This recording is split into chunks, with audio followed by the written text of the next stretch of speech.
It's the Joel Shit Show, featuring Joel Shit.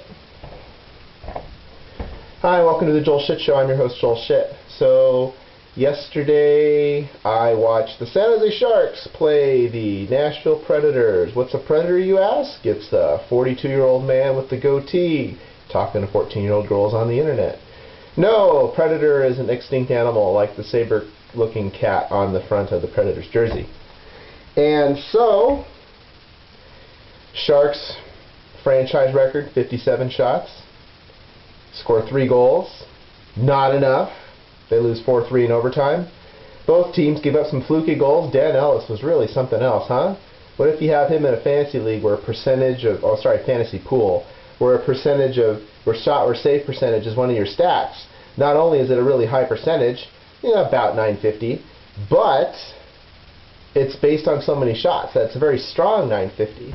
If you only have one shot and you save it, that's 1,000, sure, but that's only on one shot. It doesn't do much for your numbers, but 57, that's a lot of shots.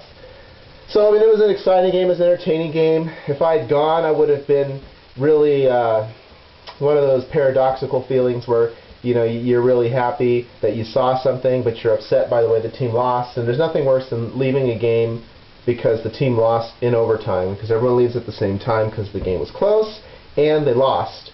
Although I'd rather do it at a Sharks game than a Raiders game. Can you imagine how uncooperative people would be getting out of that parking lot? Of course, you could just take BART, because unlike Santa Clara County, there is BART in Oakland.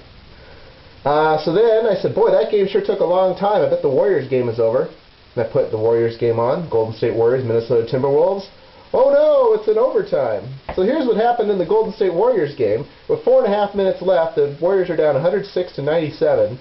And, they got a shot, but it's still 9 points in 4.5 minutes. It's not probable. It's possible. So Minnesota says, time to take a vow of abstinence. And they stop scoring. Now, in 4.5 minutes, the Warriors only managed to score 9 points themselves. But it was enough to tie the game. And they go into overtime.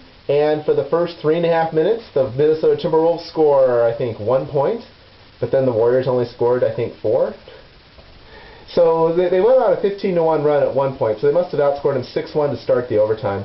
And then Minnesota scored a couple of points, but the Warriors won in overtime, and they played like a team that knows how to win in the fourth quarter. Now, I know Minnesota sucked last year because of the Kevin Garnett trade. Do they still suck this year? I really don't know. But if they do, then it's not that big of a win. But still, the Warriors lose games in the fourth quarters, just like how the 49ers lose games in the fourth quarter. So it was refreshing to see them win a game like this. That's all the time we have for today. Visit us on the web at joelshitshow.com.